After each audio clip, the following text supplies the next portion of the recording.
এইদৰে যিহেতু সৰু সজাইত শ্ৰদ্ধাঞ্জলি জনোৱা হ'ব আৰু শ্ৰদ্ধাঞ্জলি জনাবৰ বাবে জুবিন গাৰ্গৰ অনুৰাগীয়ে ভিৰ কৰিছে। ইয়াত দেখুৱাইছোঁ আমি এই পৰিৱেশ। জুবিন গাৰ্গৰ যিসকল অনুৰাগী আছে সেই অনুৰাগীসকলে এতিয়া সৰু সজাইত আহি ভিৰ কৰা দেখিবলৈ পোৱা গৈছে। অগণন অনুৰাগী নিশাৰ পৰা তেওঁলোক ইয়াত ৰৈ থকা দেখিবলৈ পোৱা গৈছে। নিশাৰ পৰা তেওঁলোকে ইয়াত জুবিন গাৰ্গক একাজলি শ্ৰদ্ধাঞ্জলি জনাবৰ বাবে এইধৰণে ৰৈ আছিলে আৰু আজি দেখুৱাইছোঁ এয়া সোঁত বৈছে, জনতাৰ সোঁত বোৱা দেখিবলৈ পোৱা গৈছে। জনতাৰ শিল্পী জুবিন গাৰ্গ আৰু নাই, আৰু জুবিন গাৰ্গক শেষবাৰৰ বাবে শ্ৰদ্ধাঞ্জলি জনাবৰ বাবে এইসকল লোক ওলাই আহিছে। সকলোৰে চকুত চকু পানী আৰু এটা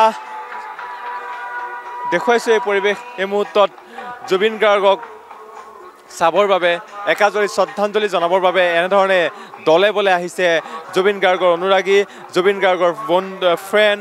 এইদৰে এটা পৰিৱেশ সৃষ্টি হৈছে সৰু সজাত, কিয়নো কিছু সময় পিছতেই এই স্থানলৈ অনা হ'ব জুবিন গাৰ্গক আৰু জুবিন গাৰ্গক ইয়াতে শ্ৰদ্ধাঞ্জলি জনোৱাৰ যি ব্যৱস্থা কৰিছে। আৰু শ্ৰদ্ধাঞ্জলি জনাবৰ বাবে এইসকল লোক পুৱাৰ ভাগত এনেধৰণে অহা দেখিবলৈ পোৱা গৈছে। আমি দেখুৱাইছোঁ এয়া গুৱাহাটীৰ দৃশ্য।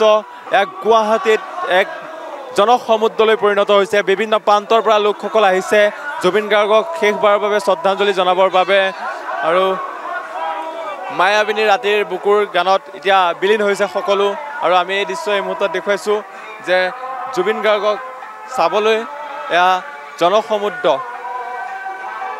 জনসমুদ্ৰলৈ পৰিণত হৈছে। আৰু আমি এই দৃশ্য দেখুৱাইছোঁ এই মুহূৰ্তত যে সকলো আহিছে জুবিন গাৰ্গক চাবৰ বাবে, শেষবাৰৰ বাবে শ্ৰদ্ধাঞ্জলি দিবৰ বাবে, শেষবাৰৰ বাবে জুবিন গাৰ্গৰ সেই মুখখন, সেই জুবিন গাৰ্গৰ সেই দিনটো যি চাবলৈ এয়া অগণন অসমবাসী ওলাই আহিছে। গুৱাহাটীৰ নহয়, বিভিন্ন প্ৰান্তৰ পৰা জুবিন গাৰ্গৰ যিসকল বন্ধু আছে সেইসকল আহিছে। আৰু আমি এই দেখুৱাইছোঁ জুবিন গাৰ্গৰ যি অনুৰাগী, আৰু সেই অনুৰাগীৰ এতিয়া সোঁত ববলৈ আৰম্ভ কৰিছে। যিহেতু এতিয়া পুৱাই এনেধৰণে যে জনসমুদ্ৰত পৰিণত হৈ পৰিছে এতিয়া সৰু সজাই। আৰু সৰু সজাইত যিহেতু আজিৰ শ্ৰদ্ধাঞ্জলিৰ বাবে অসমৰ যি হিয়াৰ আমঠু জুবিন গাৰ্গক শেষবাৰৰ বাবে চোৱাৰ বাবে যি ব্যৱস্থা কৰিছে চৰকাৰৰ ফালৰ পৰা, সেই চাবলৈ পুৱাৰ পৰাই যিহেতু নিশাৰ পৰাই ইয়াত ভিৰ দেখিবলৈ পোৱা গৈছিলে। আৰু এতিয়া ক্ৰমাৎ ভিৰটো বাঢ়িবলৈ ধৰিছে আৰু এটা ৰাজপথত এতিয়া অগণন লোকে ভিৰ কৰি আছে। আৰু ইয়াত দেখুৱাইছোঁ আৰক্ষী প্ৰশাসনৰ লোকক মোতায়েন কৰা হৈছে আৰু এটা কটকটীয়া নিৰাপত্তা বেষ্টনীৰ মাজত এইসকল লোকক আহিবলৈ দিয়া হৈছে। আৰু ৰাতিপুৱাতে এইসকল লোক এতিয়া আহিছে। আৰু দিনটোত কিমান লোক আহিব আপুনি কল্পনা কৰক। প্ৰায় 1 লাখতকৈ অধিক লোকৰ সমাৱেশ হোৱাৰ ইয়াত উপস্থিত হোৱাৰ সম্ভাৱনা আছে। আৰু এই মুহূৰ্তৰ পৰিৱেশ আমি দেখুৱাইছোঁ পুৱাৰ ভাগত এয়া জনসমুদ্ৰত পৰিণত হৈছে।